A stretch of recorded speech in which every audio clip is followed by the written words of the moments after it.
মনে হিংসার চাষ, অশান্তি ১২ মাস। অর্থাৎ ভেতরে যদি হিংসা পোষণ করা হয়, তা যে কোনো ব্যক্তিই হোক না কেন, তার কিন্তু জীবনে আসলে শান্তি হ্যালো নাই। এভরিওয়ান, আসসালামু আলাইকুম। প্রতিদিনের মধ্যে চলে আসলাম আপনাদের কাছে। আজকে লাউ চিংড়ি আর লাউয়ের খোসা ভাজি করব। আসলে লাউয়ের খোসাটা আমি আগে খেতাম না। আমার বাড়ির যে হেল্পিং হ্যান্ড আছে সবসময় লাউয়ের খোসা ছিলে ছিলে নিয়ে যেত।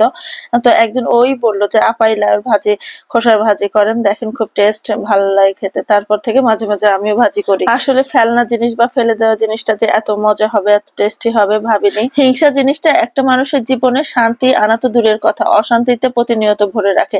সে চিন্তা করে কে তার চাইতে বেটার। আহারে, কিভাবে তাকে ধরা যায়, কিভাবে তাকে অপদস্থ করা যায়, কিভাবে তাকে খোঁচা মারা যায়, কিভাবে মানুষকে কষ্ট দেওয়া যায়, এই চিন্তায় সারাক্ষণ সে উথাল পাথাল করতে থাকে। এইসব চিন্তা কোনোটাই তার জন্য সুফল বয়ে আনে না।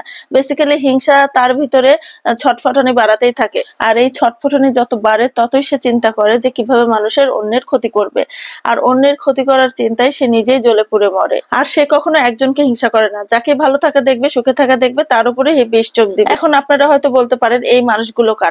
আসলে এই মানুষগুলো আমাদের আশেপাশে আছে। এরা অন্যের সুখ উন্নতি কোনো কিছু সহ্য করতে পারে না।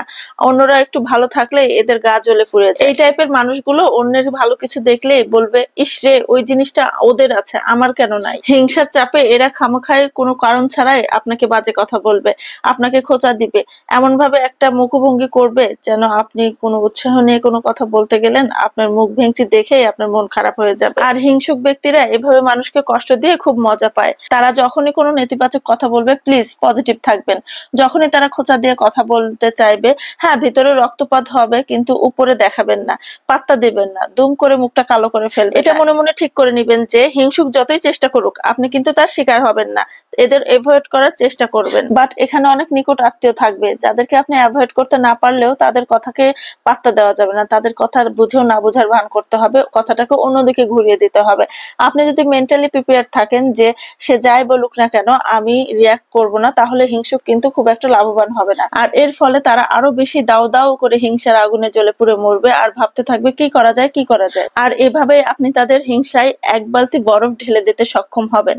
আর যারা হিংসুক আছে তাদেরকে আমি বলবো, হিংসা করে কি লাভ হয়। আপনি একজনের অর্থ, প্রভাব, প্রতিপত্তি, রূপ বা লাইফস্টাইল, যে কোনো কিছু জিনিস আপনার চেয়ে বেটার মনে করছেন, আপনার কাছে বেটার মনে হচ্ছে।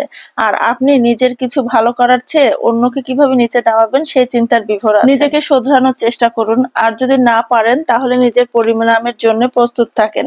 আল্লাহকে বলবো, আল্লাহ তাআলা যেন আপনাদেরকে হেদায়েত দান করেন। হিংসুকদের জন্য রইল এক বালতি সমবেদনা, ভালো হয়ে যান। যাই হোক, কথা বলতে বলতে আমি কিন্তু আমার রান্না বান্না সব শেষ করে ফেললাম। এরপর রান্নাঘরটা ভালো মতো ক্লিন করে নিয়েছি। আজকের ভিডিওটা এই পর্যন্তই থাক, তাহলে আবার দেখা হবে নেক্সট ভিডিওতে। সেই পর্যন্ত সবাই ভালো থাকবেন, আমার পেজটিকে ফলো করবেন, আর লাইক কমেন্ট শেয়ার করবেন। সবাই সবাইকে সম্মান করুন। আল্লাহ হাফেজ।